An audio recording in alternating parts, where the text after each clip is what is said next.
This really does have that magic. It has that possibility to change so many lives in this room. Benjamin Disraeli was once quoted as saying, "Nurture your mind with great thoughts. To believe in the heroic makes heroes." You are about to have the opportunity to be mentored by someone who truly is heroic. And his story is so exceptional. At the age of, in fact, he has been doing this, heroically helping people alter their lives for over 5 decades.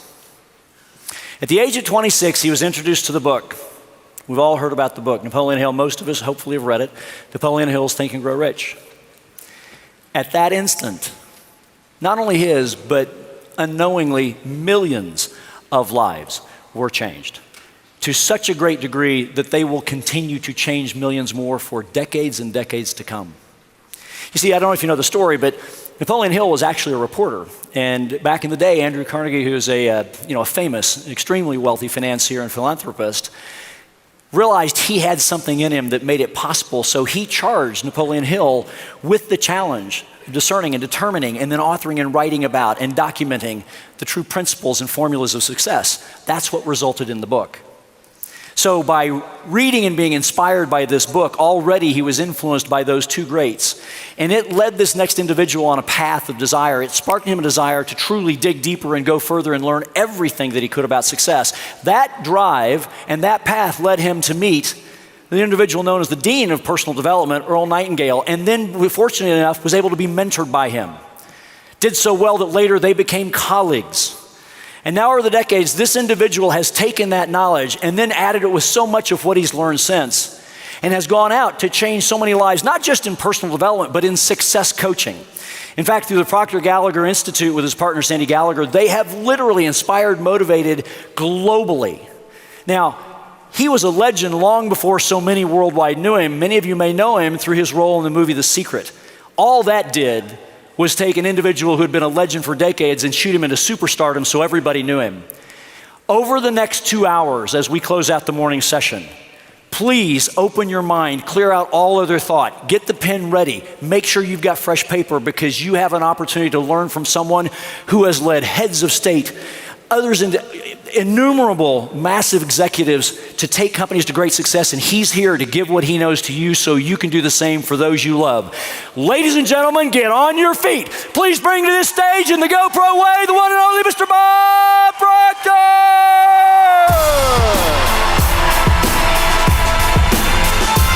Thank you, sir. They are all yours.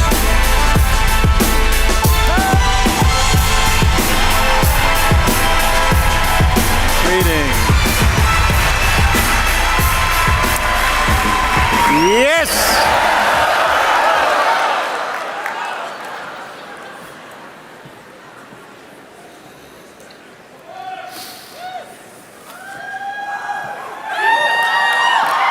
You know, I believe yesterday Eric said it was about mindset. You know, as you walk out here, if you don't have the right mindset, this room could be very intimidating. What a wonderful crowd. You know, I've been around this business for a long, long time. Probably as long as anybody that's in the business now. And I believe that Eric and Maureen Worry deserve a real big vote of thanks for what they're doing.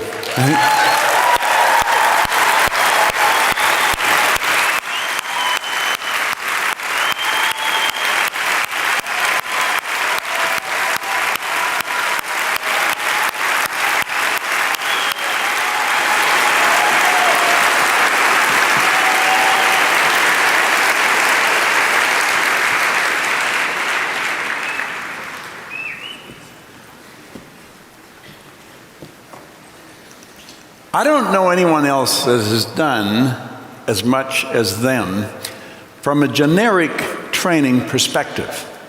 There's been many within the industry, within a company, that have done a phenomenal job, but from outside, as generic trainers, they've done an incredible job. I want to spend my time talking to you about results. The results we get are nothing but an expression of what's going on inside. And if you think about it, this is what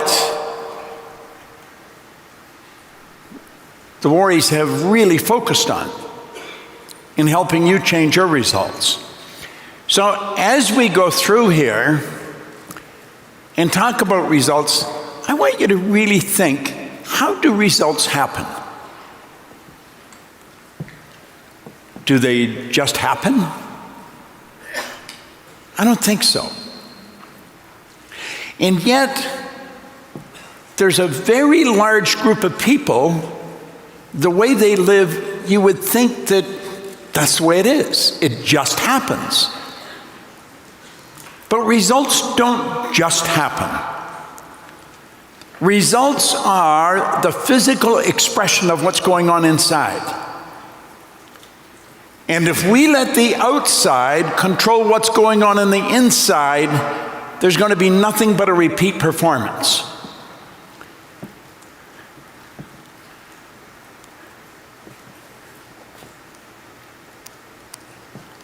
Okay, get this going. There we go. I have found that results always tell the truth. You can't fudge it. You can't kid anybody.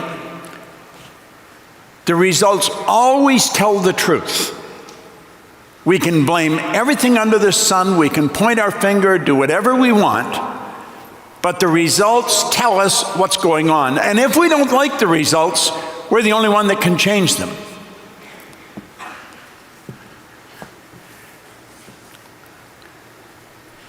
I want to suggest that you take a real close look at your results.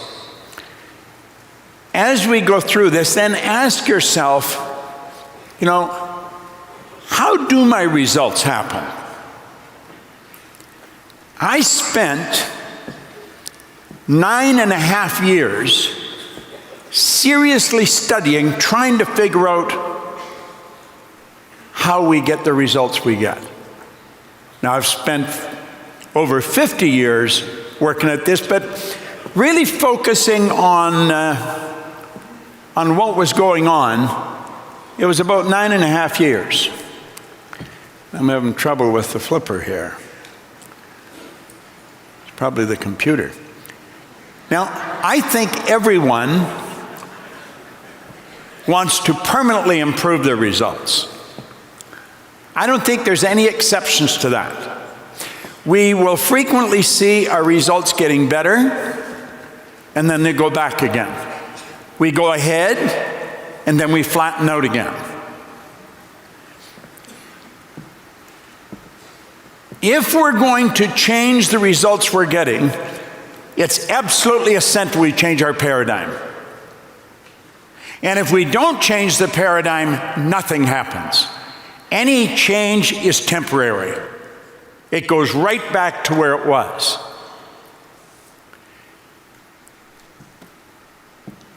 I've been looking at this for many, many years. I started studying this book over 50 years ago. Hill said there's a difference between wishing for a thing and being ready to achieve it. No one is ready for a thing until they believe that they can acquire it. The state of mind must be belief and not mere hope or wish. Now, he said, open-mindedness is essential to belief. Closed minds will not inspire faith, courage, or belief. Then he says something that I think is really encouraging. He said, remember, no more effort is required to aim high in life, to demand abundance and prosperity, than is required to accept misery and poverty. Now, it's very clear that there's many people don't know that. They struggle and they struggle and they struggle all the way through their life. When with a lot less effort, they could have got all the results they wanted. Paradigms are an interesting subject. I have, when I first come around, there's fads, and you get in, there was management by objectives, the MBO programs. And that was very, very big. And everybody was studying it. Corporations were focused on it. Management by objectives. But it didn't last. I remember working for the Metropolitan Life Insurance Company. I was doing programs for their company, and they spent millions of dollars bringing in MBA grads, and they were going to put them into management. It was a miserable failure.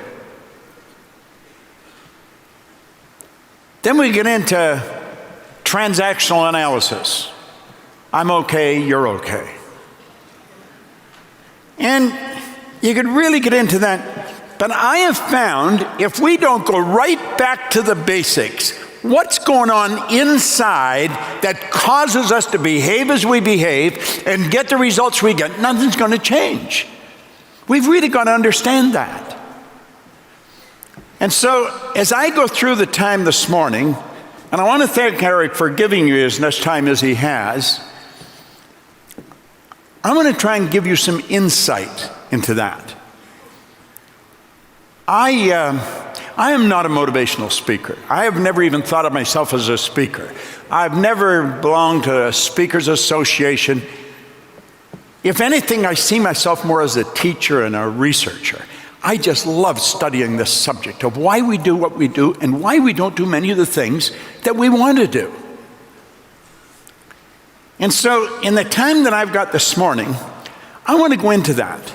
And rather than get caught up in the dynamics of this enormous audience, mentally really listen carefully and think. Do you know, you and I are the only creature on the planet, so far as we know, that can get outside of ourselves and look back at ourselves like a stranger might. We can get outside and look back at our behavior and what we're doing. None of the other little creatures, so far as we know, can do that. All of the other little creatures on the planet are completely at home in their environment. They blend in. You and I are the only creature on the entire planet that's totally disoriented in our environment. And that's because God gave us the ability to create our own environment. Now, do you know, we can go all the way through school, we can go all the way through the most prestigious universities in the world and never really learn the truth about ourselves. Never really touch base with the creative faculties that separates us from all the rest of life. I stumbled on this, but I think I stumbled on it because I had such phenomenal mentors, and they kept leading me down a different path. Now, paradigm's an interesting word. It's a mental program that has almost exclusive control over our habitual behavior. Now think of that. It's a mental program that has almost exclusive control over our behavior, our habitual behavior, and almost all of our behavior is habitual. Now think about that really carefully. The paradigm is a mental program that has almost exclusive control over our habitual behavior, and almost all of our behavior is habitual. You will have people in your organization that you recognize has tremendous talent, and you sit down and you talk to them and they answer you and you swear to God that they got the message. And nothing happens.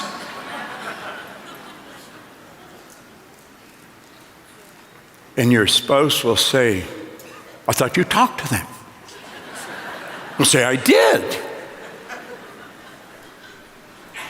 Well, they're not doing anything. I know. You see, the part of the mind that you talk to is not the part of the mind that controls the behavior. There's two parts. One is the intellectual part. That's the part that we communicate with intellectually. But that's not the part that controls the behavior. You could be absolutely brilliant and have a terrible paradigm.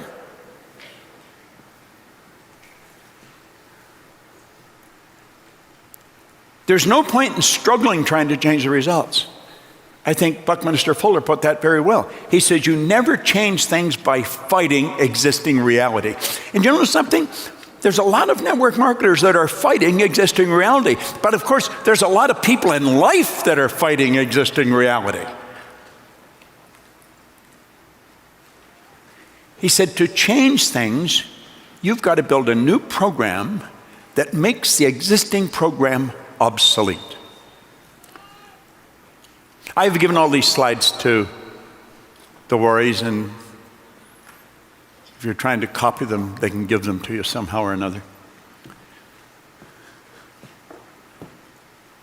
You never change things by fighting existing reality.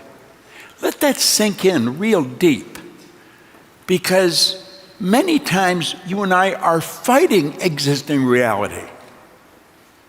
We've got to build a new model, but we have to learn how to build the new model. And we have to get the right information for building the new model. Then we have to know how to install the new model. And when we do that, things start to move in the right direction. I had a man many years ago sat down with me. In fact, it'll be 55 years ago next week. And he said, Bob, you can create your own economy. Well, I know I didn't understand what he meant. I just know I didn't. That was 54 years ago on the 21st of October. And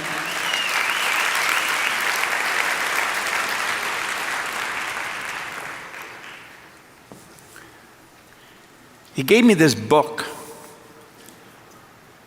Reading this book caused a huge improvement in my results and in the direction of my life. I have never stopped reading it. It's Napoleon Hill's Think and Grow Rich. I have been reading this every day for over half a century. You know, I think it was Hubbard said, when you read a good book through the second time, you don't see something in it you didn't see before. You see something in yourself that wasn't there before. You see? That's what these meetings do. Sometimes a person will say, well, you know, I've been to them and it doesn't do anything for me. You never know. People tried and tried and tried to help me. And I was going in the wrong direction. I never heard what they were saying. But then one day, one man made a big difference, made a huge difference. Do you know that this Go Pro event can cause a huge improvement in your life and in your results? And it could start today. You see, the strange part about this is, it's when the change happens, it's like instantaneous. It's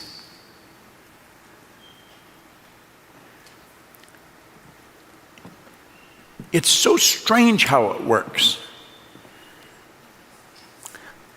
Now, the key here, I committed to study this material every day and then follow proven direction. Ray Stanford was the man's name. And he said, Bob, if you do exactly what I tell you, now God only knows why I did, but I did. I was 26. I'd quit school when I was 16. I had nothing to offer the world, and so I didn't get much back. I went in the Navy and spent a few years there, and then I worked in bars and in factories.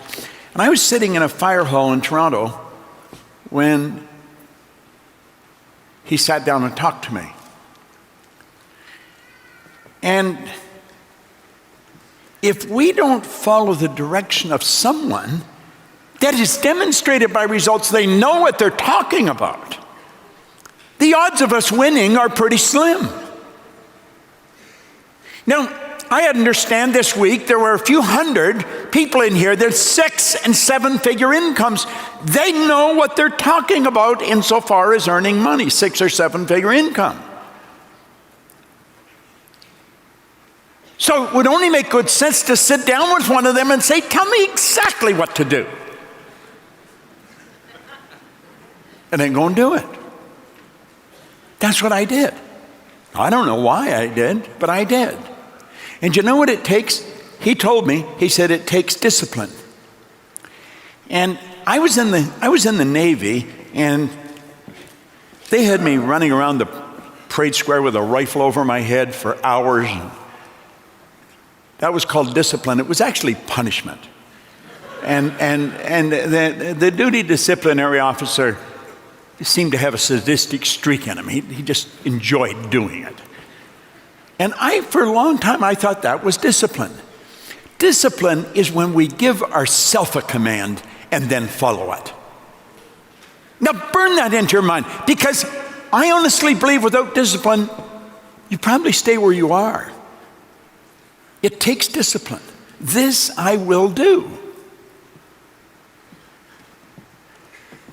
Now, I think everybody here wants to earn more money. You know? Listen to what Hill says about that. If you are one of those people who believe that hard work and honesty alone will bring riches, perish the thought, because it's not true.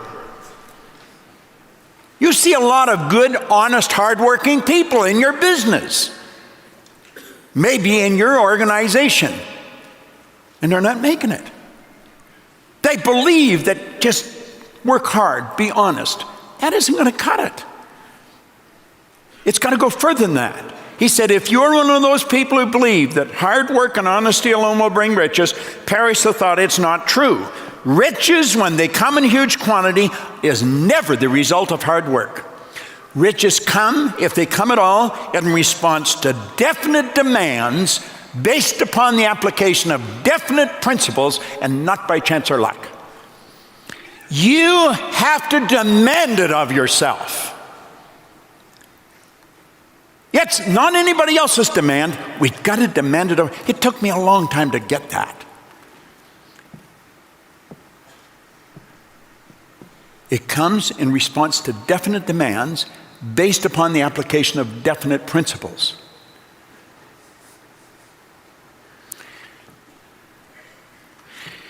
In the movie The Secret, I quoted Dr. Wernher von Braun, the father of the space program.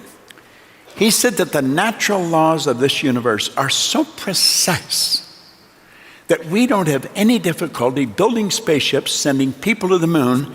And he said we can time the landing with the precision of a fraction of a second.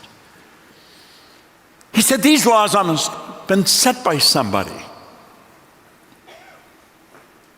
Now, for a long time it was believed that religion and science were antagonistic. He said, after years of studying the spectacular mysteries of the cosmos, I'm led into a firm belief in the existence of God. The laws are God's modus operandi. It's how everything happens. Now, this isn't some guy that's a little fanatical. He's probably one of the most wide-awake people that have walked on the planet. He engineered the space shots. When Kennedy asked him, President Kennedy asked him, what it would take to build a rocket that would carry a person to the moon and bring him back safely to Earth, he answered him in 5 words: the will to do it. That's all it's going to take to build your business, the will to do it. You see, will is a mental faculty. The will to the mind is something like sight or hearing is to the body. The will is a mental faculty. The will is what gives you the ability to focus on one idea to the exclusion of all outside distractions. It sort of shuts down the senses and causes you to go inside. The will gives you the ability to focus, to concentrate. And concentration increases amplitude of vibration of the energy that's leaving you. It flows to and through you. You've got great power.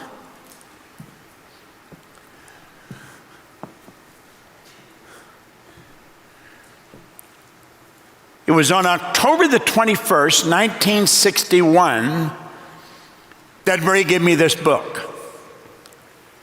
Things were not going good for me. They really weren't. I was earning $4,000 a year, and I owed $6,000. Now, $4,000 a year was above average income in 1961. But if you look at that, you're aware that if I took every cent I earned and paid debt, I would have taken 18 months to pay the debt, and I'd have had nothing to live on. You see, it was an impossible situation. I had no hope. But when Ray sat down with me, he was so definite in what he said. He said, if you do exactly what I tell you, you can have anything you want. Now, I did not believe that. But I believed he believed it. And then he said, your way's not working. Why don't you try mine? You know, that's not bad logic to work with some of your people. Your way's not working. Why don't you try mine?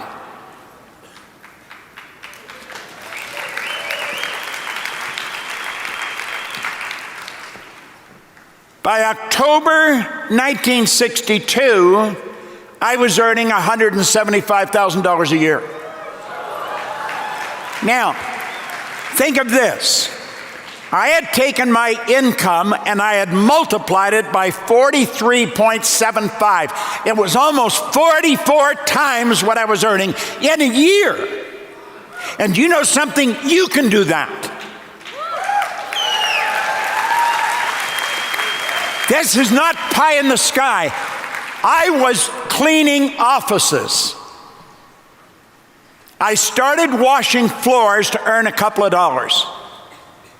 I started cleaning one office. It was Canada Starch on Comstock Road in Toronto. I got $15 a time for washing the floor. It took me forever. I thought everybody knows how to wash floors. I didn't.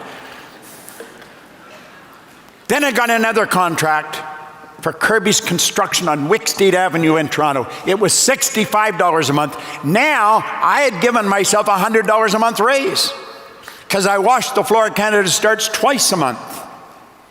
I was up to $95. Now, if you're earning an extra $95, that's quite a bit. You know, when you sit down with someone, you say, listen, if you were just getting an extra $500 a month, that can be huge. $100 a month extra was huge. But you know, in less than 5 years, I was cleaning offices in Toronto, Montreal, Boston, Cleveland, and in London, England. And I was doing over $1 million a year. And I'm going to be honest, I had absolutely no idea of what I was doing. I didn't. If somebody had asked me, what are you doing that's different? I would have said, well, I'm reading Think and Grow Rich. And I'm listening to Earl Nightingale's Strangest Secret record. But I started to ask myself, and I couldn't get an answer. A lot of people were reading Think and Grow Rich. They weren't doing what I was doing. There was a lot of people listening to Earl Nightingale's Strangest Secret record. Do you know that's the first record outside of the entertainment industry that sold over 1 million copies? I was working with Earl when he got a gold record. But a lot of people, they weren't doing what I was doing. I'd been raised to believe, much the same as you, that if you're going to earn a lot of money, you've got to be really smart. I found out that wasn't true. I knew I wasn't very smart, but I was earning a lot of money. I was raised to believe if you don't go to school, you can't win. I hadn't gone to school. I'd gone to high school for 2 months. I wasn't just winning, I owned the company. I didn't have a good job. You see? Now, as obvious and simple as that seems, that presented quite a problem to me. I did not believe in an emotional or a capricious God that was on a cloud somewhere that said, I think we'll let Bob have a turn. I didn't believe that. I didn't believe I was lucky. And I didn't know how it happened.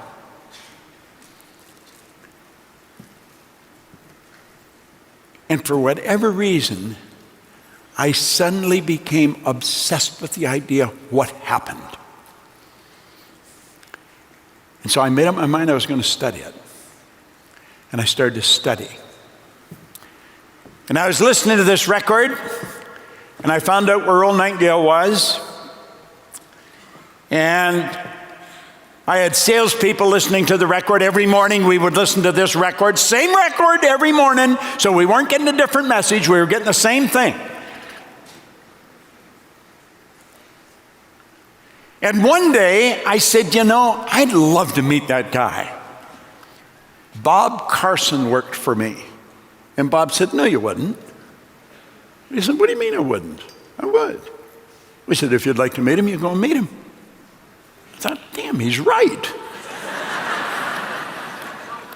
Now, I was in our office in Toronto at the time, and I did some research. I got his phone number. It was around 8 o'clock in the morning, and I phoned his office, and I said, could I speak to Earl Nightingale? Somebody answered the phone, and they said, I'm sorry, Earl's not in yet, but if you leave your number, I'm sure he'll call you back. So I said, okay, I'll give him my number. So it was probably around 8 in the morning, because Chicago's an hour earlier. And a little while later, somebody said, hey, Bob, you're one on the phone. So I picked up the phone, and I hear, hello, this is Earl Nightingale. Well, anybody's listened to his records, that's how he starts all his records. Hello, this is Earl Nightingale. I just about dropped the phone. My heart started to pound. I was hyperventilating, and I thought, what am I going to say? And so I said, I got calmed down a little bit, and I started to talk to him, and I said, Earl, I would like to come and have lunch with you. Now, at that time, Earl Nightingale was the most listened to man in the history of the broadcasting industry. He was on over 1,000 radio stations, plus the Armed Forces Network. And he said, actually, our executive group get together over lunch and we do our decision making there. But he said, if you come down, I'm sure somebody would be happy to meet you.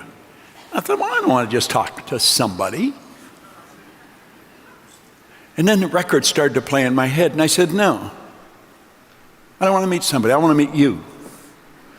I said, well, next Tuesday or Thursday be when? And he started to laugh, and so I got an appointment. I remember at the time, a picture that keeps coming back to me. He was at 333 North Michigan at the time, and I'm walking up and down the street in Chicago. I got there about 3 hours early. I didn't want to be late. And that was where the first Playboy Club was. And I saw this Playboy Club, and I thought, So I thought, I think I'll go in and see what it's like. And so I go in, and there was a big pool table just inside the door, and there was a couple of bunnies running around, and I thought, wow, you know, it's an interesting environment. And this bunny stand beside the pool table. She says, "You want to shoot a game?" I said, "Okay." Now, I thought I was a pretty fair shot, you know. This bunny cleaned my clock. I don't think I even got a shot. I never forget that girl. Man, she just cleaned the table. But at any rate,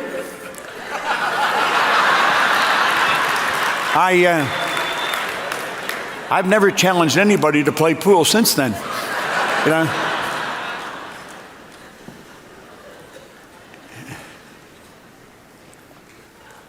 I saw records around the office, and I bought this program. What you see there on the screen is a battery-operated record player. That is sitting on the shelf in my studio. I still listen to those records. In fact, the first record I have on my phone, the magic word, it's attitude. But that afternoon, when I was leaving, I spent an hour with him. And I saw a proverb on the wall in his office. It says, "Seest thou a man diligent in his business, and he'll stand before kings." And beside that is a picture of Earl being introduced to Queen Elizabeth. I thought, wow, that proverb's accurately, it's accurate today. And when I was leaving, I said, "Earl, what's the big deal? What's the secret?" He says, "There's no secret." He says, "Just find out what you love to do and dedicate your life to it." He's the problem with most people is they never find out what they love doing. Well, I'm going to tell you, something came over me at that moment in that office. And I knew exactly what I loved doing. See, I built the cleaning company. I never talked to the cleaners about cleaning. I talked to the cleaners about themselves. I talked to the cleaners about their goals. I got the cleaners listening to these records. That's what I was doing with them all. This is something I realized as I was trying to figure out what happened to me. I was helping them. That's what happened to me. And I thought, I want to do what you're doing. And I made up my mind that day I would. Now, you know, a few years later, in 1968, I was their vice president of sales. I paid an enormous price to go to work there. I was prepared to pay them to let me go to work there. I was earning hundreds of thousands of dollars a year. I walked away from it. I took a job for $18,000 a year. And 5 years later, I was earning $33,000 a year. But I got an education the likes of which you couldn't buy today. Because I didn't just work with Earl.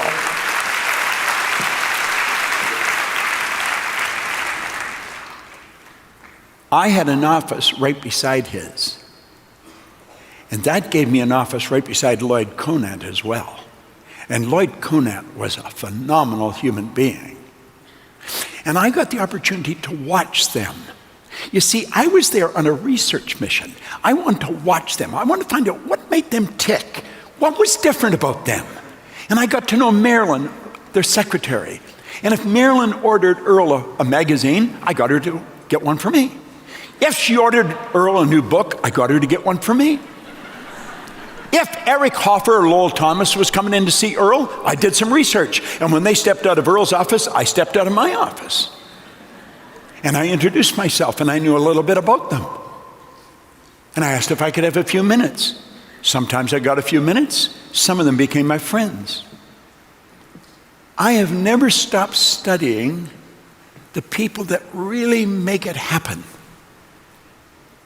And then I do what they do. There's people here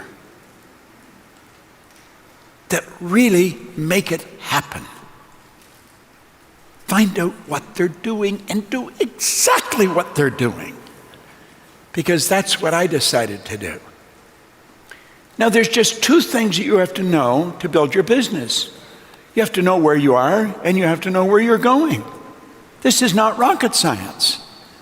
Now, as you look at this is so simple and it's so obvious, you have to ask yourself, why are so many people stuck?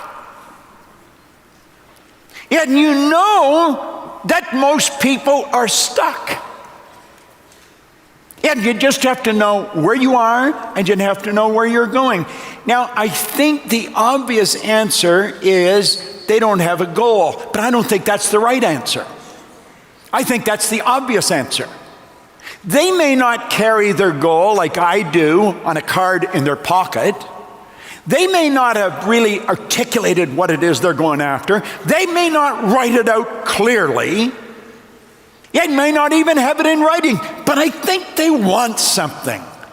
I believe that's part of our nature, to want something. If you run, you want to run faster. If you jump, you want to jump higher. If you sell, you want to sell more. That's our spiritual essence coming to the surface. Spirit's always for expansion and fuller expression. It's not an accident to want more. It's not to get, it's to grow. No, I don't think the problem's goal. I think the problem's over here. It's where you are. I don't think most people know where they are. That's the paradigm. The paradigm has them locked to where they are.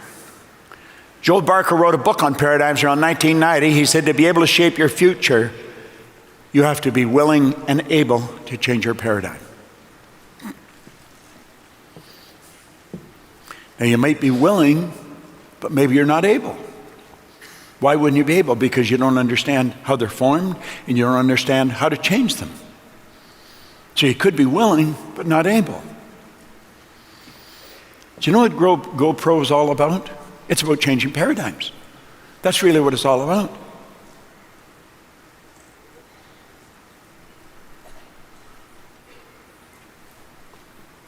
I was talking to Marina backstage. I was asking how long they've been at this, and they haven't even been at this that many years. And look at it grew and grew, and then whoosh.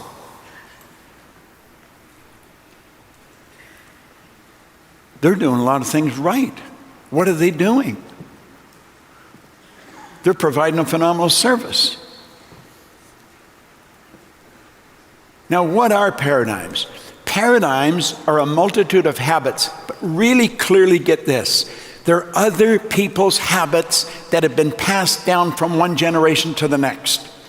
Do you know that many of your beliefs you didn't even originate? In fact, most of your beliefs you didn't originate.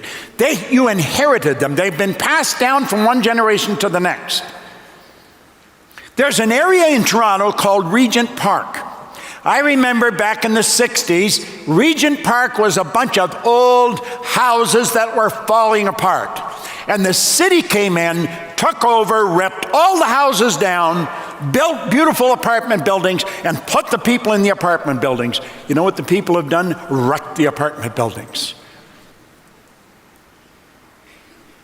You can take the people out of the slums. You've got to take the slums out of the people.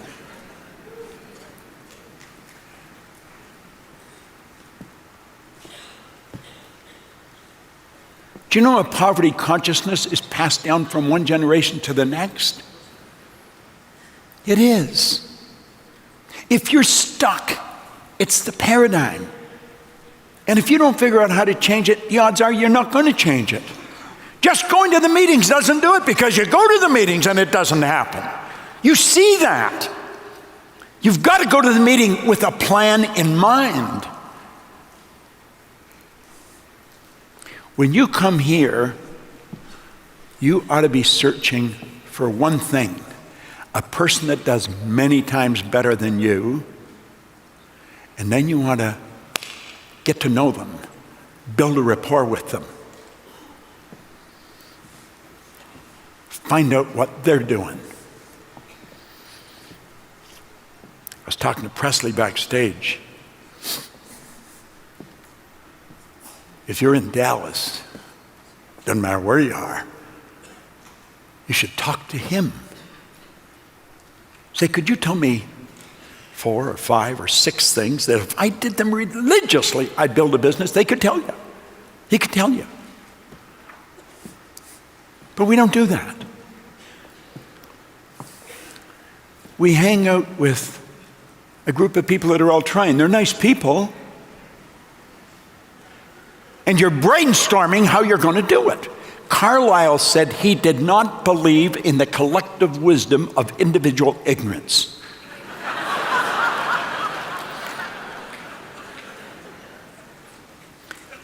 If they don't know, they don't know. Most people don't know, and they don't know they don't know.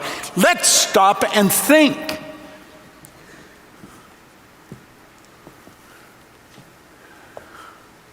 In 1970, I was working at Nightingale Conant. Alvin Toffler had written Future Shock.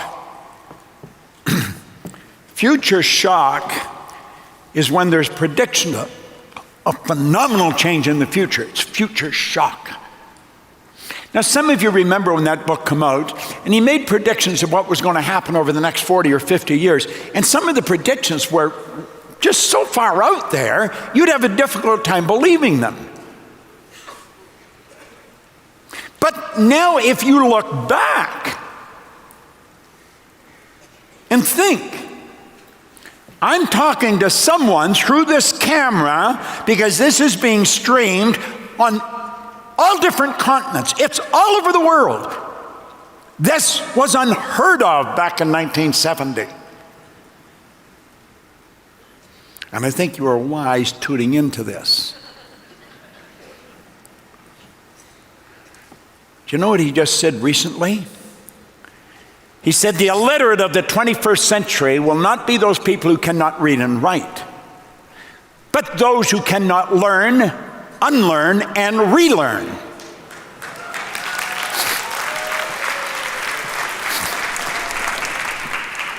You've got to learn, unlearn, and relearn. That's changing the paradigm. That's exactly what it is. Now,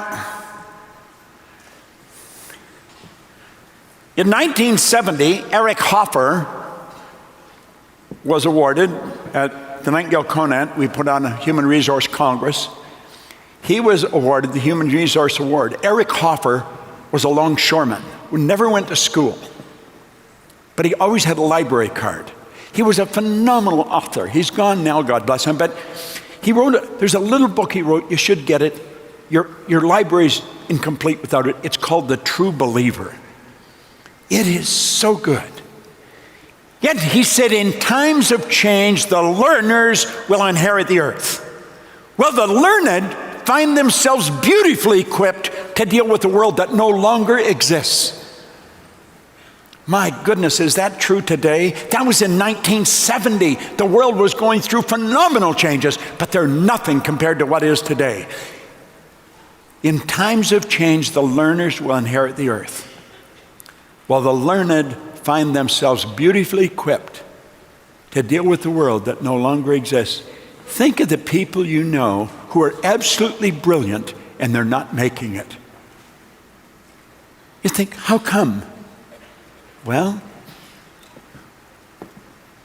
here's something else he said that I thought was beautiful. He said, to learn, you need a certain degree of confidence.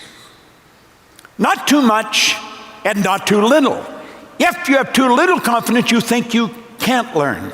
If you have too much, you'll think you don't have to learn.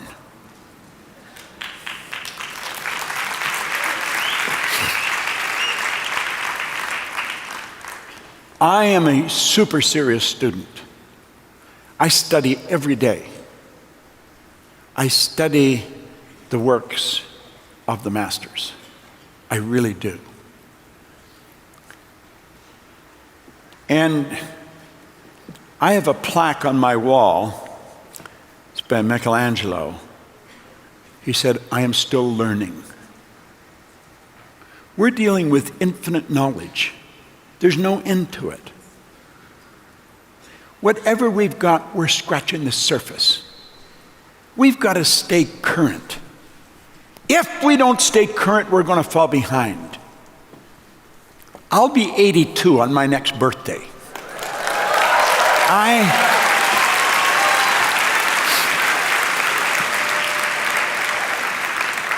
I just invested $1 million in a studio in my own backyard because I got tired of flying all over the place to record. I've got what's called a floating cell. It's a building inside the building. The builder thought I was out of my mind. They built the building and then they built another one inside of it. So it's soundproof. I can hit a button and 2 cameras come out of the ceiling with 21-inch teleprompters. And then all the hookups on the wall will take other cameras. I can run 5 cameras in that studio at the same time. And they all feed into one place. And then some of our people in California or Phoenix, somewhere else, they can come in there and they can edit and pull it out of there. I live in Toronto. So in the winter, there's a lot of snow. So between my house and the studio, which is about 50 yards, I had them heat the ground. So I'll be able to walk from the house to the studio, and I had the studio heated through the floor. And the environment is phenomenal. My purpose is to live and work in a prosperous environment that encourages productivity and pleasure.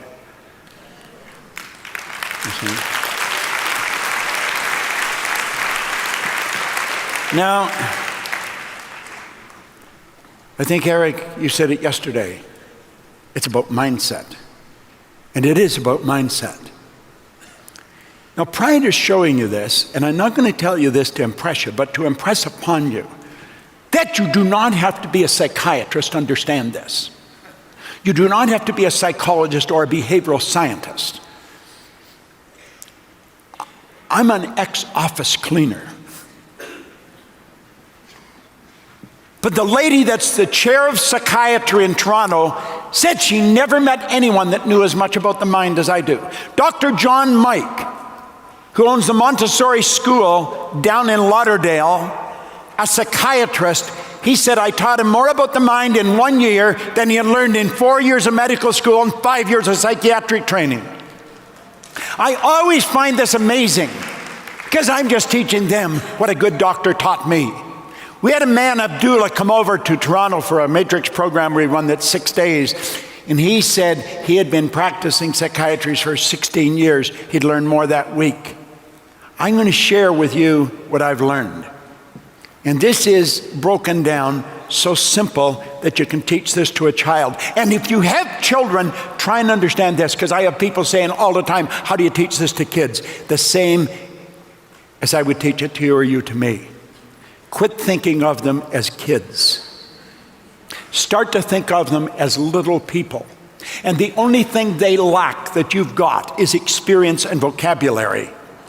If you use a vocabulary that they can relate to, and you don't pull in the experience you've got, you can communicate very effectively. I remember I was working for a network marketing company years ago, and one of the top people asked me if I would do some work with their teens. And I really didn't want to. I was busy. I wasn't looking for things to do, but I didn't know how to say no. So I said, okay. I spent 1 hour a week with them on the phone for 12 weeks. There was about 10 or 15 of them. They stood on a stage in Kansas City in front of an audience like this. There were about 12,000 people there. And the audience was taking notes. Those kids will learn it faster than you. See, kids are not having to change their mind, they're making up their mind. There's a big, big difference. It's about the mind, it's about your marvelous mind. Now, I want you to look at the mind and that paragraph. Look at your mind and your paradigm. So as I go into this, like I said earlier, don't get caught up in the dynamic of the size of this program. Mentally, really think about you and your business. Because what I'm going to show you is something very simple. But in 55 years of studying this seriously, this is the most powerful idea I've ever learned. You and I think in pictures. We think in pictures. There was a doctor in San Antonio, Texas in 1934. That was the year I arrived because he was doing this for me. He was very involved in the healing arts and in holistic health. He stated the mind is an activity, it's not a thing. No one has ever seen the mind. In order to gain clarity and eliminate confusion, he said, I will create an image that we can work with. Now, here's the point. When you get talking about the mind, you don't have a picture. If I asked you to think of your car like that, you get a picture. Think of your car. Think of it. What color is your car? See? You got a picture in your mind, haven't you? Think of your refrigerator. What color is it? Picture in your mind, isn't it? Think of your front door, and you got a picture in your mind. Think of your mind. No picture. Listen, that's where the problem is.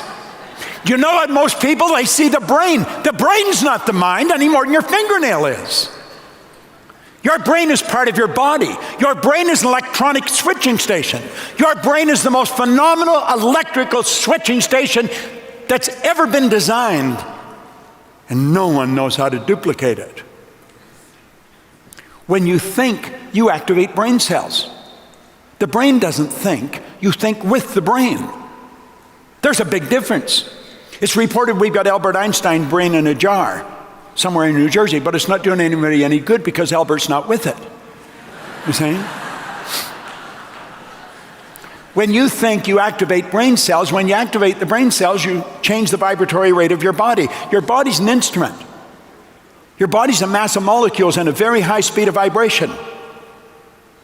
For me to raise my arm up and down, I had to activate brain cells.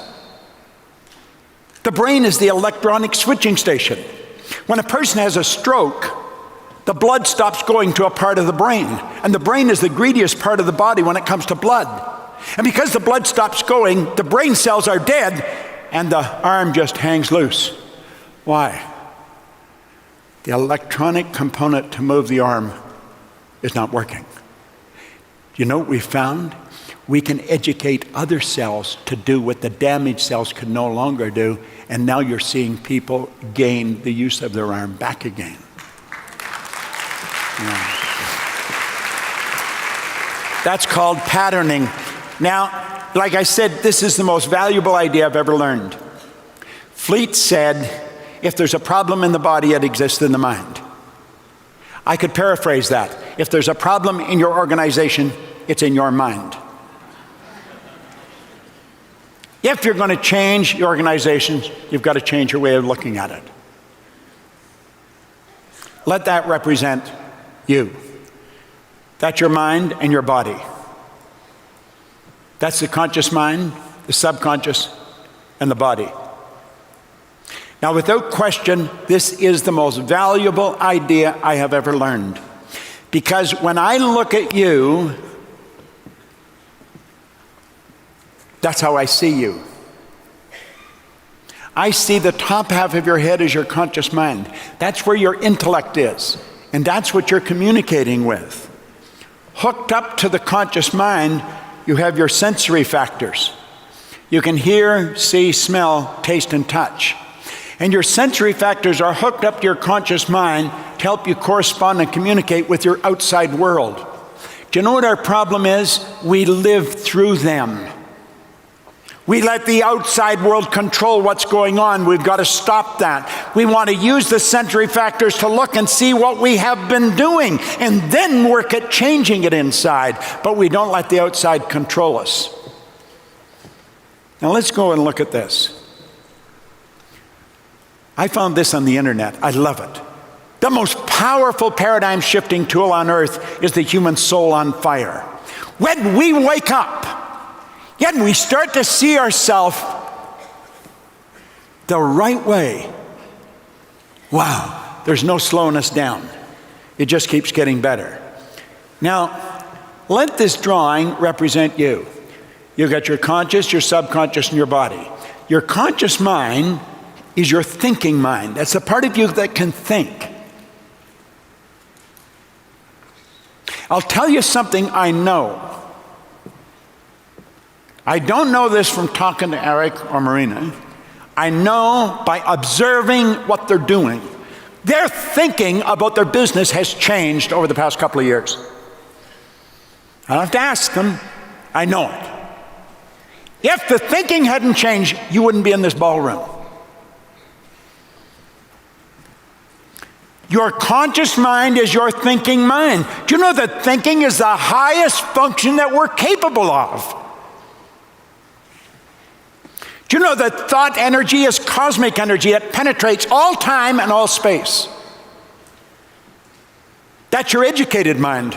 That's the part school focuses on. And that's where your intellect is resident. Now, your subconscious is your emotional mind. And until you get emotionally involved with the ideas, nothing really happens.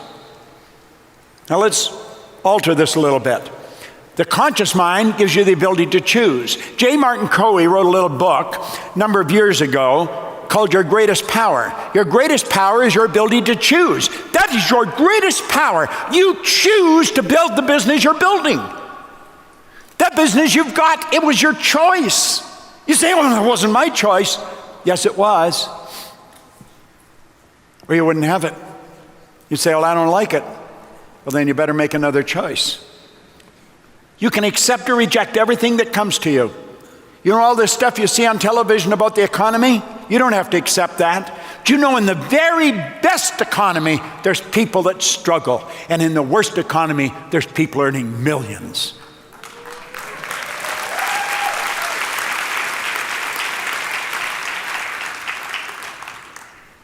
You say it has to do with your environment. Go to Dubai and take a look at what's happened in the desert. They're skiing over there on snow. You have the ability when you reject information to originate information. You've got an originating capacity. Now get this, that's all in your conscious mind. This is really important. Your subconscious mind must accept whatever you give to it. It has absolutely no ability to reject, and this is the beautiful part. Your subconscious mind cannot differentiate between what you imagine and what's real. In the coaching programs I run, I recommend everybody get Stella Adler's book, The Art of Acting. You want to get it. It's a phenomenal book, The Art of Acting. Stella Adler was one of the greatest acting teachers of America. She studied under Stanislavski, who was the Russian acting teacher who perfected method acting. Marlon Brando wrote the foreword to the book. He was her student. He was the first method actor to hit star status. Stella Adler actually never wrote a book. A man named Kissel took all her lessons after she died and turned it into a book. So when you read The Art of Acting, you're actually going to Stella Adler's acting classes. And that's what William James told us way back in the turn of the century from Harvard. He said, act like the person you want to become. Act like you're running that business. Act like you're already the 7 producer. Yet that's the way you're acting. That's what has to happen. Do you know what our problem is? We're worried about what they think. Who are they? Our relatives, our friends, our neighbors, our downline. What are you not? What are you acting like that for? Why are you being so phony? Say, I'm training my mind.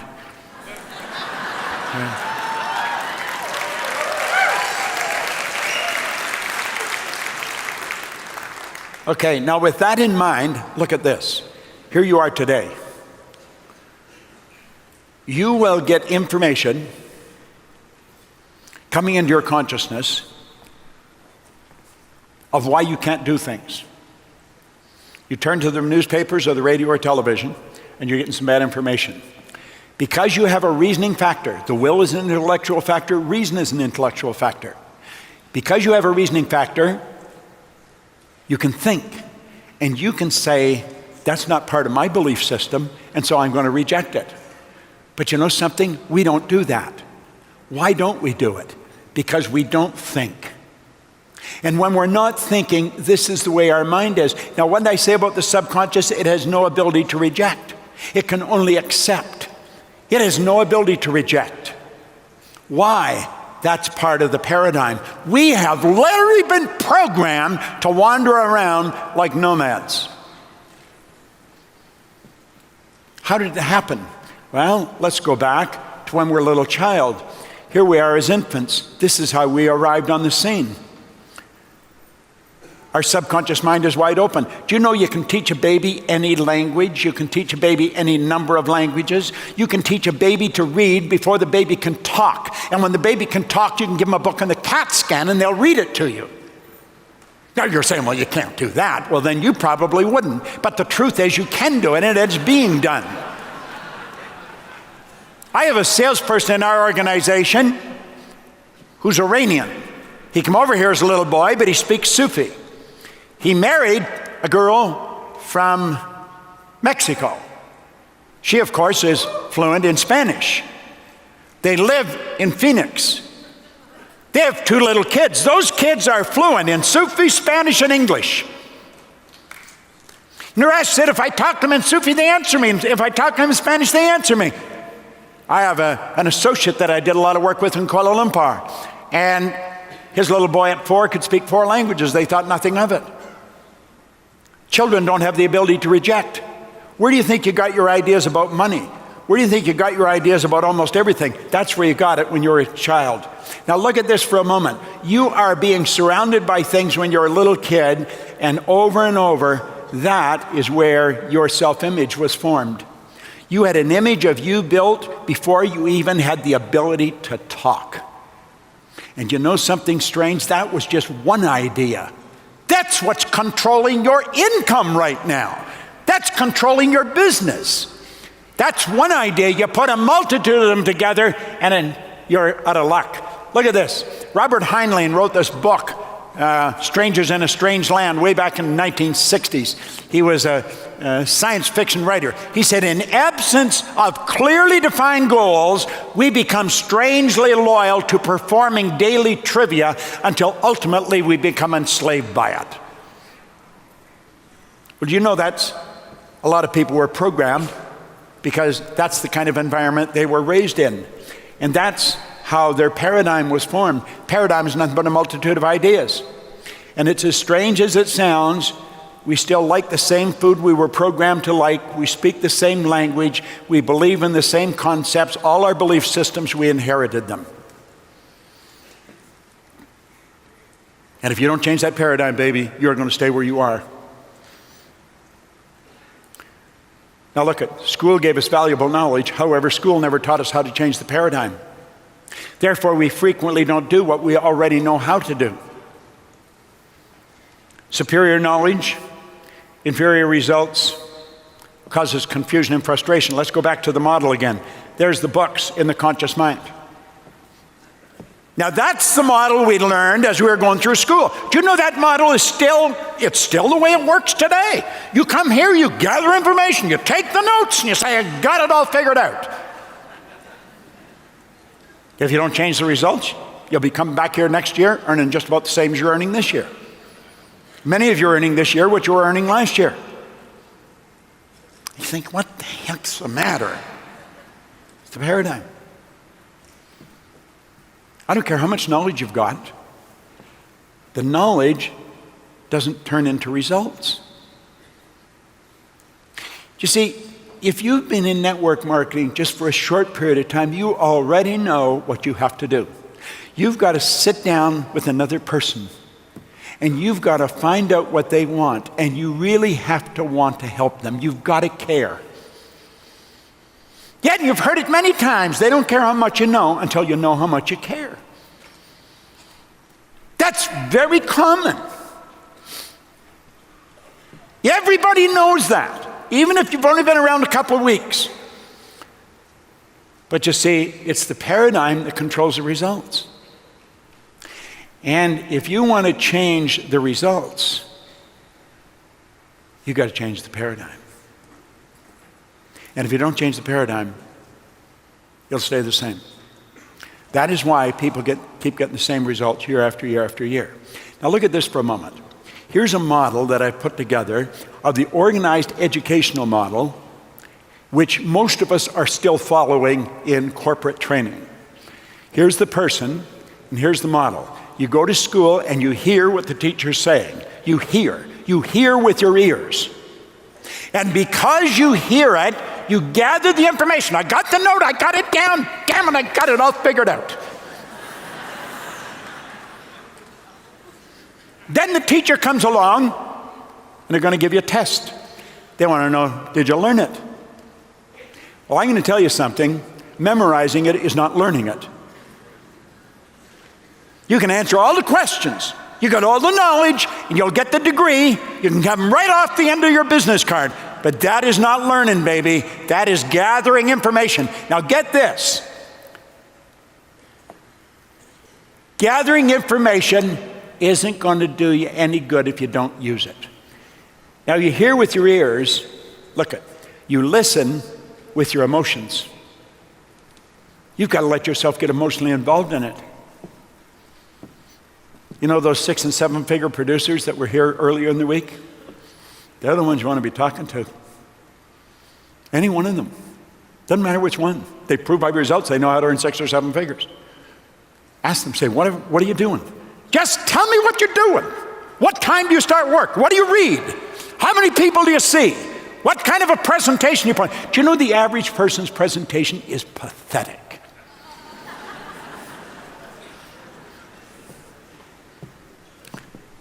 I have been doing this since the 60s. I have spent at least 40 hours on this presentation.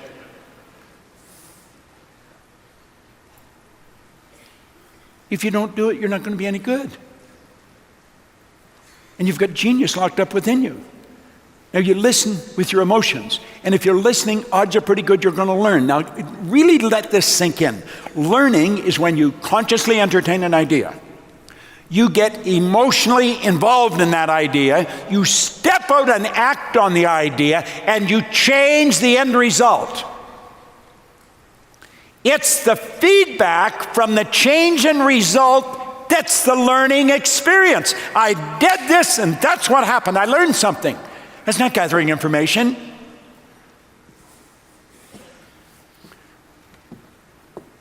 Listen, I can play loud music, I can get you dancing, I can feel good about yourself. If you don't learn what the paradigm is, if you don't learn how to change the paradigm, you're toast.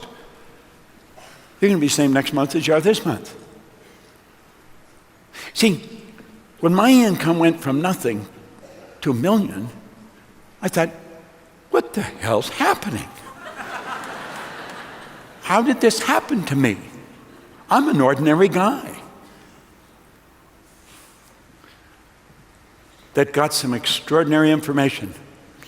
And when I figured it out, you know something? All I wanted to do was teach it. That's all I do. That's all I want to do. I want you to learn what I've learned. Because I believe you are so much better than you believe.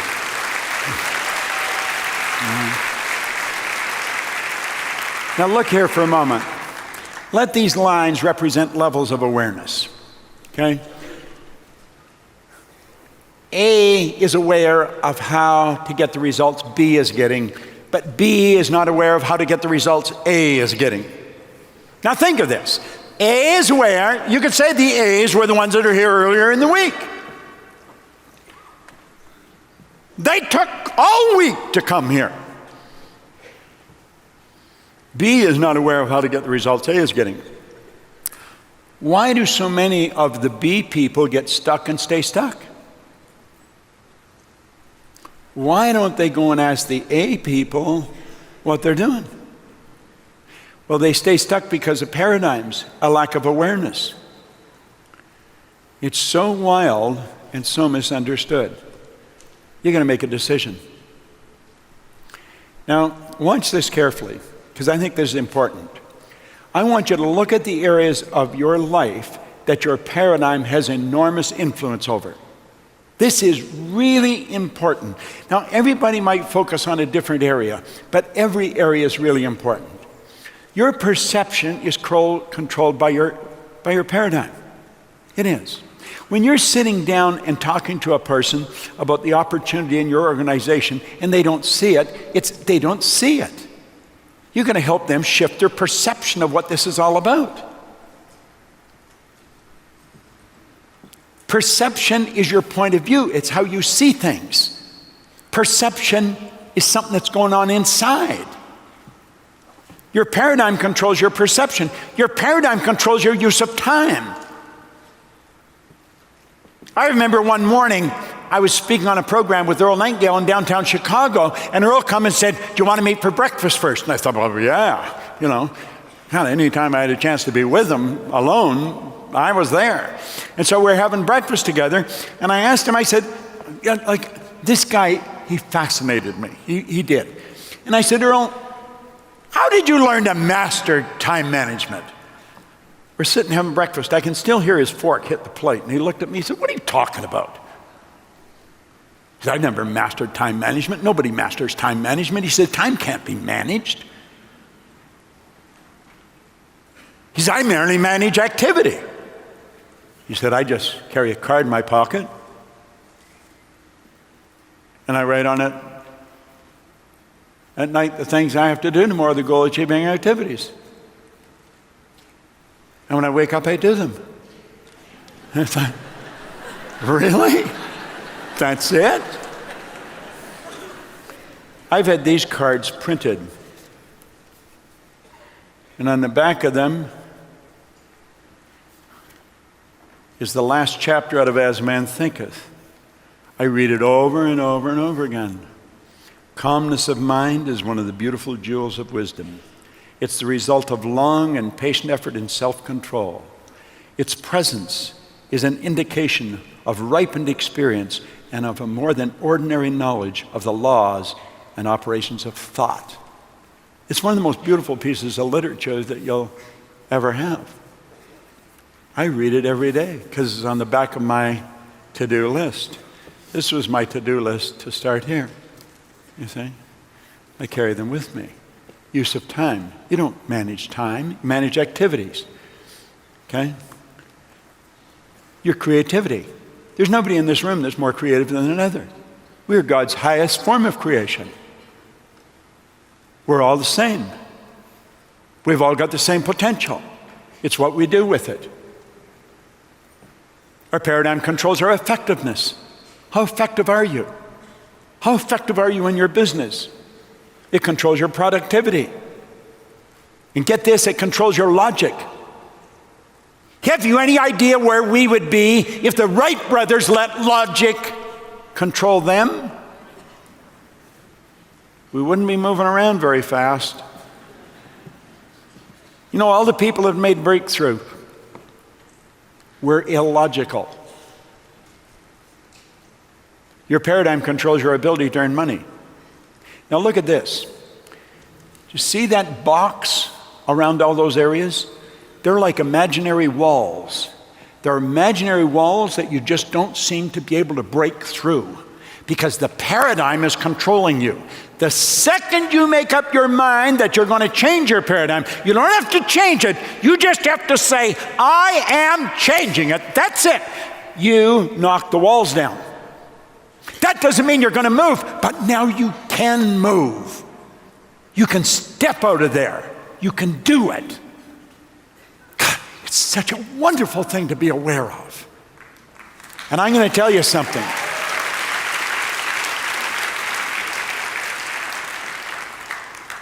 I want you to imagine how your entire life will change as you begin improving any or all of these areas. The change is going to be huge. From 4,000 to 175,000. My head was spinning for years. I was wondering, I wonder when it's going to end. I remember reading, James Cagney was a very favorite actor of mine. I remember reading about him. He never saw his own movie. And he never thought his career would last. He always thought it was going to fall apart. Get this, the change is not only going to be huge, it'll be permanent. I have never gone back. That doesn't mean I've never had problems. I've had lots of problems. But I control me regardless of the problem. I don't let the problem control me. Change. Imagine if that's the only thing you changed is your use of time. Do you know, you're going to hear marvelous information here. That's all you're going to get from everybody here. If this is the only thing you took away, that from this point on, you are going to manage your activities. That's it. No more fooling around. I was coaching a man one time. I thought he had more money than God. He used to fly me to his yacht in the Caribbean, or he'd fly me over to Gstaad or to Cap Antibes. Paid me tens of thousands of dollars, and I'd just sit and talk to him. He had a place in Eaton Square in London. If I told you it belonged to the prince, you'd have believed me. The man had a lot of money. His first name was Harash. He wouldn't work. He hired me to get him to go to work. And when he went to work, I was out of work with him. But I remember one time we were at Cap Antibes. He had the most beautiful place, and there was a picnic bench outside. You could look across the bay to Cannes. It was just an absolutely magnificent place. And we were out there having croissants that one of the servants had gone and got. And we're in the south of France. I mean, they were perfect. And some tea, and we were chatting in the morning. And when we were finished, I went to pick the things up to take them in the house. He said, no. You don't do that. And he rang a little bell. And servants come out to pick it up. He said, if you do that, they won't have anything to do. But you know, I couldn't stop thinking about that for the longest time. I realized you have to learn to be served. I was uncomfortable with it. You have to learn to be served. I've lived in the same house for over 30 years. I'll probably live there for another 30 years if I'm here. I'm comfortable there. We have a pool. And there was a guy there, he's gone now, he died a year or two ago, but Frank was there when we moved in. I used to be uncomfortable when we first moved there, sitting watching Frank clean the pool. I used to think I should help him. Joe, that cuts the lawn, looks after the flowers, he was there when we got there. I used to feel very uncomfortable when Joe was cutting the lawn. I felt like I should be helping him. I don't have any difficulty watching them anymore.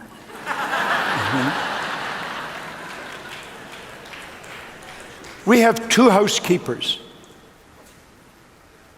Linda put it across very well. Amanda became 65 and she didn't want to work full time, so we said, well, you just work part time. We'll pay you the same. And we'll get another person in. And she said, you know, the other person's really good. She looks after the house, but Amanda looks after us. And I thought, yeah, it's true. You've got to learn to be served, though. You have to learn everything. Well, when you learn to use your time, you'll skyrocket your income. I spend all my time creating. I have a phenomenal staff. You must have a phenomenal staff. You really must. You can tell by the work that's being done. I have an assistant that's worked with me for 29 years. Gina, she's incredible. But we have a lot of long-term employees. They're just great people. Now think. I want you to think about you, and I want to think about what you're doing here. Now watch. There's so much more to you than appears on the surface. Do you know, if you stood in front of an infrared television camera in a completely dark room, your body would be nothing but a glistening, radiating, gleaming form. Do you know that there's about 11 million kilowatt hours per pound potential energy locked up in the electrons in the atoms of your body? You've got enough energy in this hand, potential, to light up this hotel for probably a week. But we don't act like it. You already have within all that's required to be, do, or have whatever you want. You don't have to get it. You've got it. You've got to accept that idea. You see, your spiritual DNA is perfect. You are truly God's highest form of creation, yet requires no modification and no improvement. This is so important we understand this. Your spiritual DNA is all-knowing. It's all-powerful. Part of you that's ever-present. That's the real you. You should ask yourself, am I truly who I pretend to be?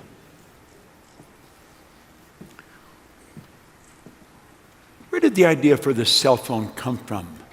Where did the idea for the internet come from? Where did the idea that permits us to stream all over the world to you, who's sitting possibly at home, listening to this, where did that idea come from? I would imagine, as you're sitting in your office or you're sitting at home watching this whole conference, you are so grateful for the internet and for this is streaming. Where did the information come from? It was always here. It was always here. Where does the power come from? You don't get power, you release it. No one gets energy. You'll hear somebody say, where did she get all the energy? Nobody gets any energy.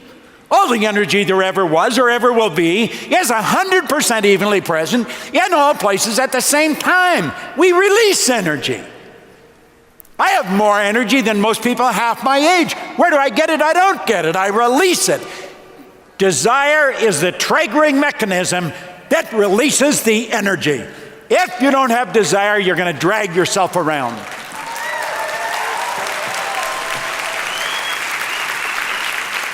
Now let me tell you what desire is. Desire is the want that's properly planted in your subjective mind, and it begins to grow. William James said, you plant it in the garden of your subconscious mind. Your results are telling you what you pretend to be or who you pretend to be. You're God's highest form of creation. All right, now let's look here. I would imagine that a high percentage of you are making up your mind while you're here in the Mirage at GoPro, your goal. And I would imagine that you've decided that you're going to get something different. Now, if you haven't got this properly in your psyche, you could set your goal to do something you already know how to do. That would be a terrible waste of your life. Goals are not to get. Getting is a side benefit. Goals are to grow. Goals are those things that we get emotionally involved with that cause us to stretch, that cause us to break out of those old habit patterns. If you could get into Rory's mind, either Maureen or Eric's, when they come up with the idea of filling this ballroom last year, I don't need to ask them. I know it scared them. Because whenever you go to do something you've never done before, it's scary. When we get away from doing what we know how to do you know where we generally go? We go to what we think we can do. Doing what you think you can do doesn't cut it. That's where you say, well, if she reaches this next pin level, yet if he will get so many on auto ship, if Harry does this and Betty does that, then we could get there. This is all being figured out intellectually. Yes, the intellect, and this is where we could go. Do you know something? Going after what you think you can do is no good. First of all, what you think you can do is not going to inspire you. You're not going to get any help from the people you're leaving, and you're going to be leaving the people that you're with. They're not going to help you. It's not that they don't want you to win, it's that they don't want you to leave. Listen, if there's 4 or 5 of us hanging out together all the time, they don't want you to leave. Do you know why? You are forcing them to change. People don't resist change. People resist being changed. Yet if you leave this little circle, you're forcing them by your absence. They got to adapt to your absence. They don't want to do that. They're not going to help you. They're going to criticize you. They're going to tell you you're crazy. No. We got to stretch. We got to really stretch. You got to stretch your mind. You got to get up where the air's thin. Get up into that high octane energy. That's the C-type goal. That's where you're creating. That's what you really want to do.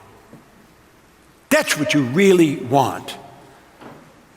You don't know how, but you know you will. That's what this organization's all about. That's where they're wanting to take you. There has been an enormous amount of energy gone into putting this together. There has been tens of thousands of dollars spent on putting this together. And you know what they want you to do? They want you to decide to do what you want to do. Do you know where wants come from? Wants come from the essence of who we are. They come from our spiritual essence. And spirit's always for expansion and fuller expression, and it's jabbing us in the consciousness. Want this, want this. It's not to get, it's to grow. My company builds schools in Africa.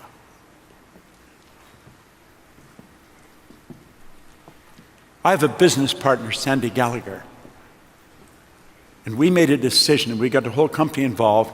We build a new school every 2.5 weeks in Africa.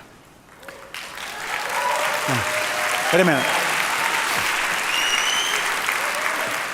Our goal is to build one every day. This inspires us. We have no idea how we're going to do it, but we know we're going to do it. You've got to have a goal that causes you to stretch. Write your goal on a card. I started to do that 55 years ago. Carry it in your pocket. Now listen, I'm going to go down something fast. If you're not well-centered, if you don't have the right mindset, and you set a goal to do what you want, understand this. Things don't change outside as fast as you want them to change. Do you know, this little book, You Square, everybody should get it. He said, absence of evidence is not evidence of absence. He's talking about dealing with unseen forces. What you're doing is working with a non-physical world. That's the real you. You're a spiritual being. Now look it. You're either dealing with ignorance or knowledge. There's a power flowing into your consciousness. Now, as I said, I have given Eric and Marina these slides, so somehow or another they can figure out how you get them. You probably are not going to be able to copy this down as fast as I'm going to go through it. But I want you to think, there's a power flowing into your consciousness. If you're being controlled through your senses and you don't see things happening the way you want them to happen, you'll probably start doubting or worry. So you're taking this knowledge or this power and you're building a negative idea out of it. That doubt or worry, when you impress it, turns into fear. That fear must manifest through the body. The body is the instrument of the mind. It'll manifest itself as anxiety. Now, the anxiety is suppressed. The suppression turns into depression, and the depression turns into disease or decay. Have you any idea how many people live that way? That's where they're at. They doubt, they worry, and they get themselves into a terrible state. They're not doing what they have to do. Faith based on understanding is the key to freedom. Solomon was a pretty brilliant person. He said, in all you're getting, get understanding. Now look at that power is flowing in. If you study, really soak up the good information, you will develop understanding. But here's something you must remember. Understanding can only be developed one way, just one, and that's through study. There is no other way. Now, there's many ways of studying. The understanding will lead to faith. See, you're working with something you cannot see. That's really what you're doing. Don't let your senses control you. Let your God-given faculties control you. That faith manifests in well-being, and the well-being is expressed, and the expression accelerates. That's where you're building momentum, and that's because you're at ease. Calmness of mind is one of the beautiful jewels of wisdom. It's a result of long and patient effort in self-control, and that's when you move into a creative state. Now, you have the ability to choose. You can go that way or that way. It's so beautiful when we start to understand it. Now, I want you to watch this real carefully, because this will help you understand what happens when you're talking to a new prospect that maybe doesn't understand the dynamics of network marketing.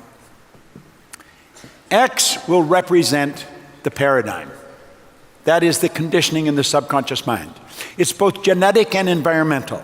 It's not only passed along through the genes, that's why you look so much like your relatives, but in your little life, you're programmed. And we're going to say X represents. What kind of thoughts do we think? We're going to think thoughts that are in harmony with the paradigm. Now, this is a process. Here we are here, and somebody's going to give you a Y idea. And they'll tell you that if you do this, that, or thus and so, you not only can multiply your income, you can enjoy real freedom. See, time and money freedom is what we want. That's what our spirit's screaming for.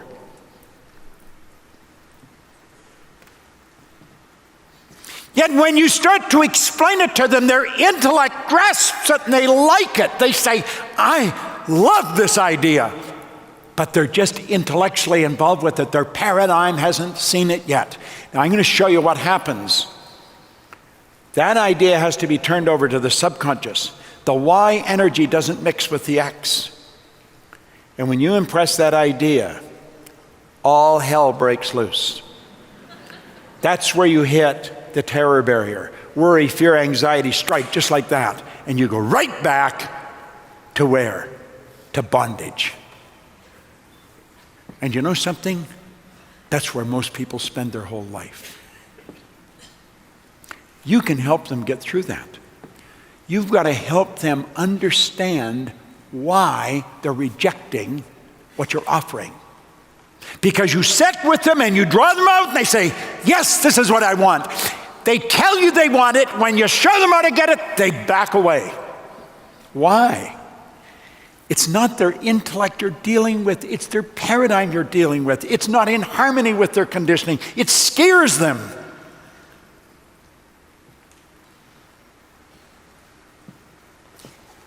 Look at Joseph Campbell put it so well. He says, the cave you fear to enter holds the treasure you seek. What do you have to do? You have to understand that that terror barrier is there. You have to understand when you're going after the big goal, it is going to scare you. You have to understand that if you're not scared and excited at the same time, you're probably not going after the right goal. You got to go after something that just scares the daylights out of you. But it excites you at the same time because it's what you want, but you're not in harmony with it. But if you keep going, here's what happens. You say, I'm going right through that terror barrier, and you just crash right through it. You get out there and you do it. And through repetition of getting involved, you don't eliminate the fear by doing it. You just continue to aggravate yourself, but through repetition, paradigm changes.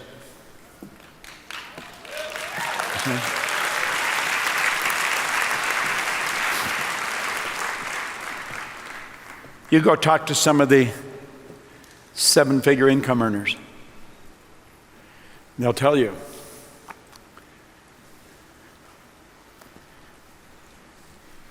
this is what happens. That book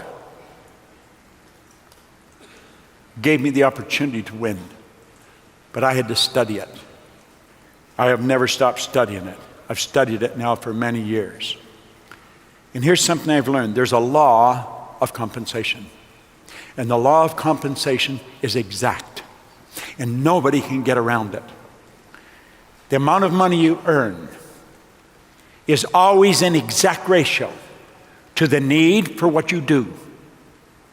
Your ability to do it, and the difficulty there is in replacing you.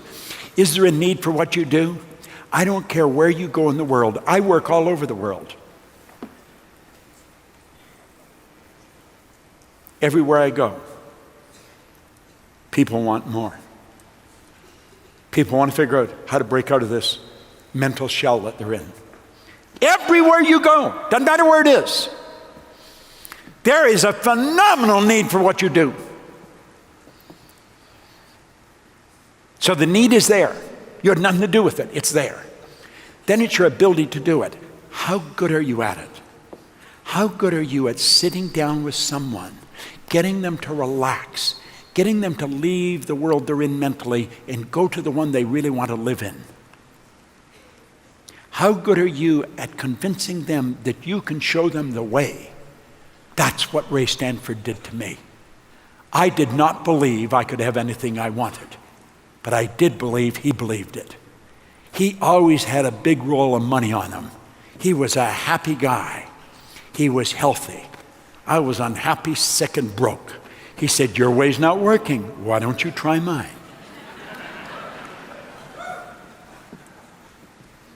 There's only one thing you have to focus on. 2 steps will take care of themselves. When you focus on your ability to do it, you'll become very difficult to replace. Very difficult to replace. That's important you understand that.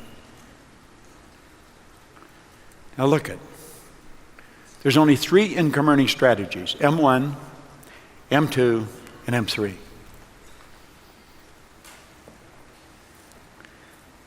M3 is the strategy you want to teach if you're going to teach your kids.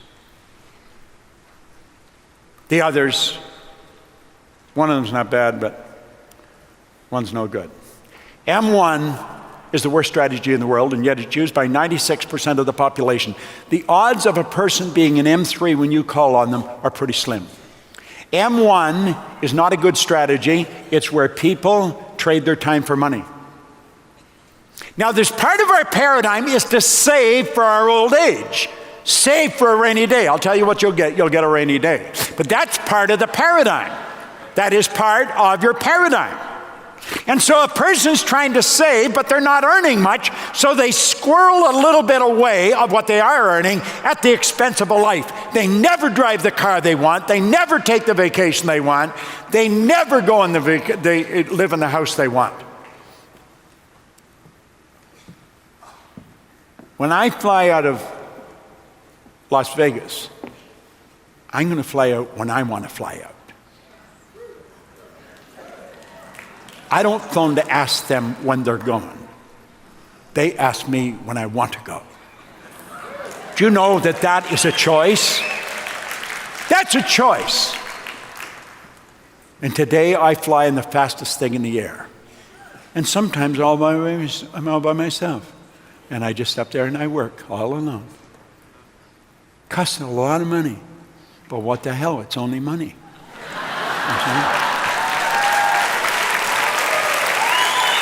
Look at M2 is a good strategy, but it's only used by 3 people out of 100.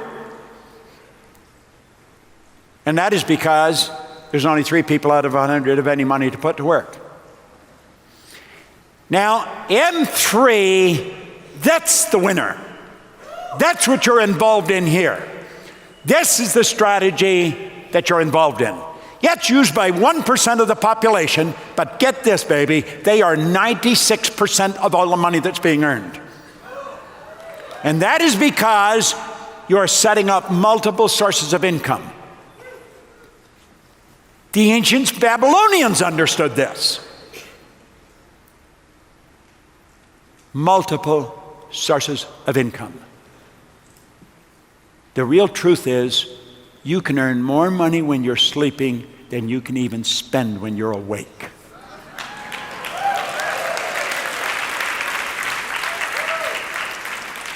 And you know something? The pattern to do is already here. Now look at, our world is changing. And it's changing so rapidly that most people are having difficulty with it. The world's not getting bigger, the world is getting smaller. Let's go back to the people that are streaming. I'm glad that you had the wisdom to tune into this, because you're getting some phenomenal information, and you're getting it in the comfort of your own home, your own office. You could be sitting in your car, maybe in a boat somewhere.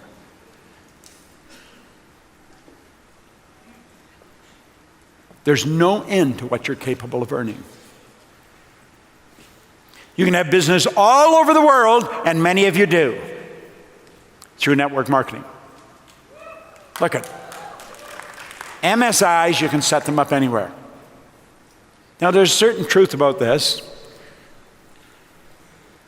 Are they all going to be the same? Rarely.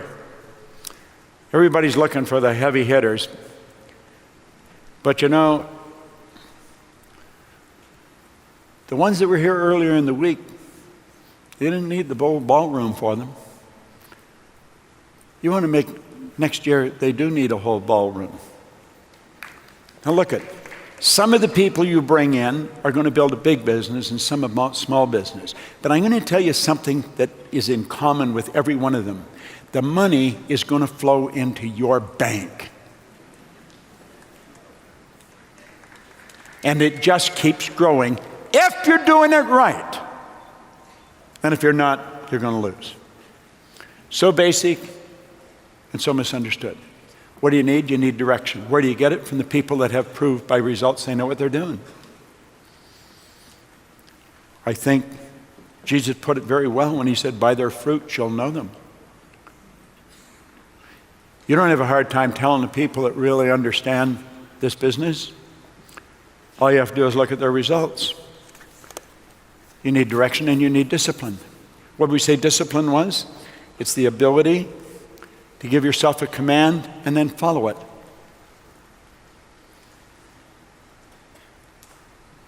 Make certain when you leave here that you know how to give yourself a command and follow it.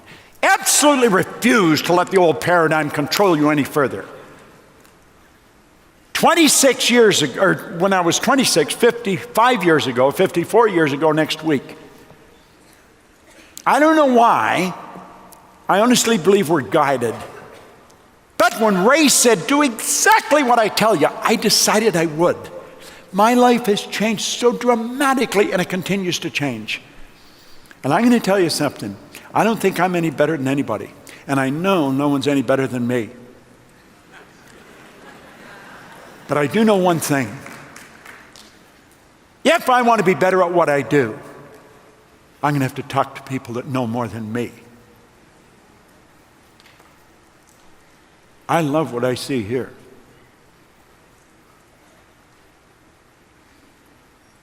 And I'll tell you something, you two know something I don't know. I have nothing but the highest respect for what you've done with this company. Okay?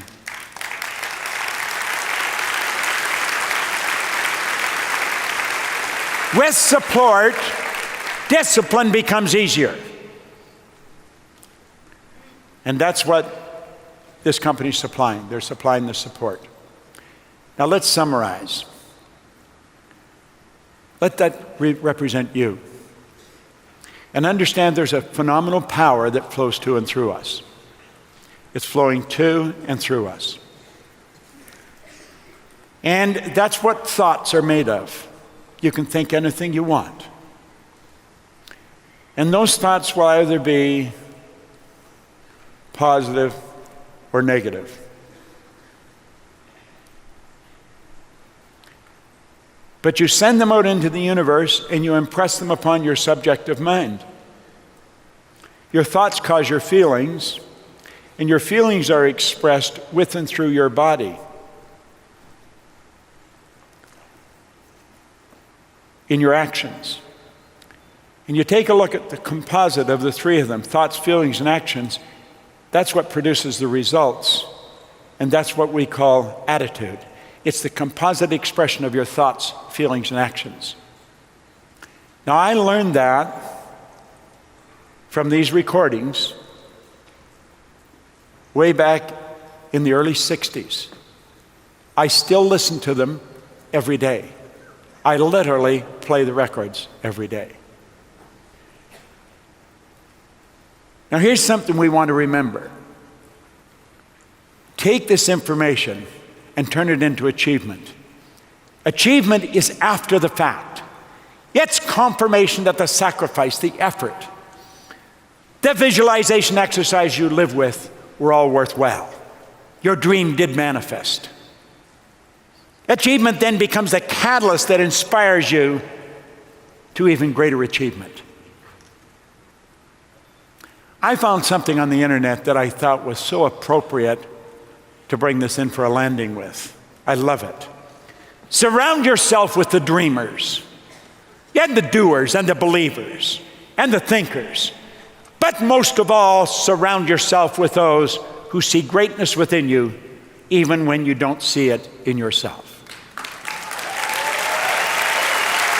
That is what this is all about.